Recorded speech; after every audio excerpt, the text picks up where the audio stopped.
बहुत समय पहले की बात है। यह वो युग था जब भारत में अनेक छोटे छोटे राज्य हुआ करते थे।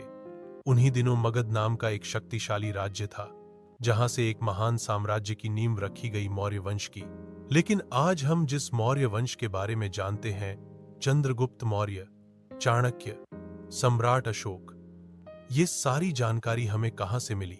आइए एक कहानी के रूप में जानते हैं कि मौर्य वंश की जानकारी के स्रोत क्या क्या है।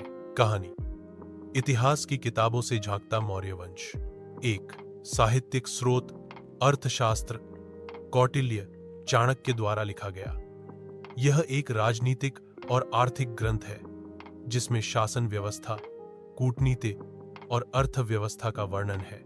मुद्रा राक्षस, विशाखदत्त का नाटक। इसमें चंद्रगुप्त मौर्य के सिंहासन पर बैठने और चाणक्य की रणनीति का विवरण है। बौद्ध ग्रंथ, दीघनिकाय, महावंश, दीपवंश। इन ग्रंथों में अशोक महान के जीवन और उनके बौद्ध धर्म अपनाने की बात कही गई है। जैन ग्रंथ परिशिष्ट पर्व। इसमें चंद्रगुप्त मौर्य के जैन धर्म ग्रहण करने का उल्लेख है। विदेशी विवरण, फॉरेन अकाउंट्स। मेगास्थनीज की इंडिका।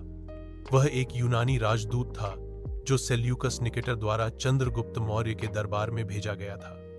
उसने मौर्य साम्राज्य की राजधानी पाटलिपुत्र और शासन व्यवस्था का वर्णन किया है। सैन, पुरातात्विक स्रोत, आर्कियोलॉजिकल सोर्सेज। हेह, खुदाई में मिले महलों, मूर्तियों, स्तूपों और महाशिलाओं से हमें अशोक और अन्य मौर्य सम्राटों के बारे में जानकारी मिली है। उदाहरण, पाटलिपुत्र के अवशेष, बौद्ध स्तूप सांची, अशोक स्तंभ सारनाथ, लौरिया नंदनगढ़, अशोक के शिलालेख और अभिलेख, इंस्क्रिप्शंस। सम्राट अशोक ने अपने संदेश पत्थरों और स्तंभों पर खुदवाए थे। ये अशोक के शिलालेख कहलाते हैं और प्राकृत भाषा में ब्राह्मी लिपि में लिखे गए हैं। ये हमें उनके शासन, धर्म, नीति, धम्म और जनता से संवाद के बारे में बताते हैं। सिक्के, कॉइन्स। मौर्य काल के कुछ सिक्के भी मिले हैं जिनसे आर्थिक व्यवस्था और व्यापार के बारे में पता चलता है। जसर